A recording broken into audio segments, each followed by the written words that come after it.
Most people can admit that at least once you've probably thought, when am I ever going to use this while in school? As a student, I can admit that I've had very similar emotions when dealing with classes like calculus or chemistry. The same can be said about teaching students about the importance of saving. Hello, my name is Will Fording, and today I'll be weighing the pros and cons of saving and why schools should implement saving into their learning. Why should we save? Life is dynamic and it's important to save for unpredictable times. Saving can be essential for personal growth and development.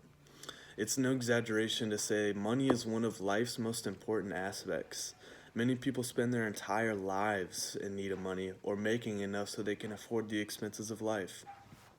That said, one cannot deny that for almost all college students, they struggle with their finances. And while this can be applied to the rising cost of college education, arguments are supporting the fact that students just simply don't know how to save their money and manage their money. I believe these simple but effective teachings can make or break someone financially, and is ultimately the reason why I chose this topic of why schools should implement the importance of saving in their classes. According to the 2018 survey of the states, only 17 states require high school students to take a personal finance course or a savings course, a number that has not changed in over 5 years. The school system at the state level has failed our youth, with households having 38% of U.S. households having a credit of over $16,000. According to economist Liz Fraser, while some debts like mortgages or student loans can be considered a good debt, credit cards are most certainly not. People faced with these staggering amounts of debts can be left with no choice to pay them off, which means saving less. A study from financial services company TIAA CREF shows that those with high financial savings plan for retirement and, in essence, have double the wealth of people who don't.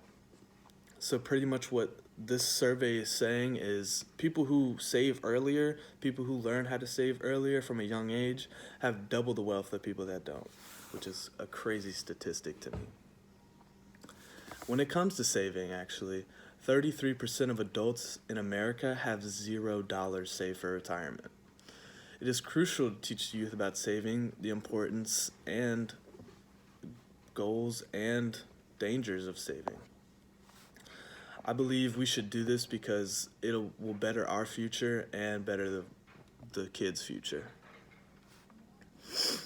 Not only do Americans and young people struggle with saving, but nearly half of Americans don't have enough cash to cover a $400 emergency.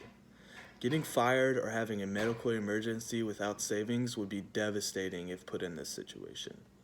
It is vital if being taught how to manage your money at a young age, it can wield a lot greater reward, and in turn a happier lifestyle.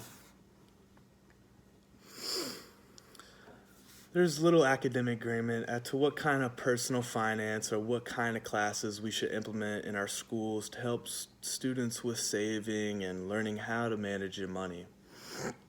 People on the opposing side argue that math has the same effect as teaching how to save or teaching finance classes in school.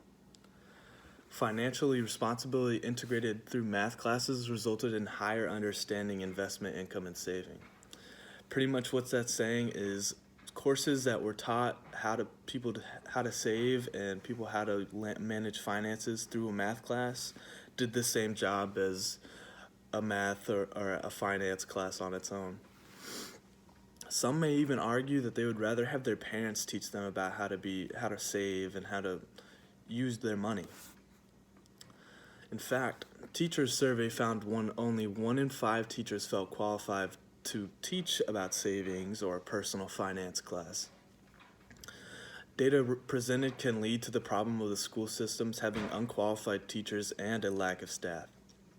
Furthermore, a survey by H&R Block found that 75% of teenagers say their parents are their most important source of financial information, whether that be learning how to save, spending your money, spending habits. They found that their parents were the most important source to learn from, rather than their teachers.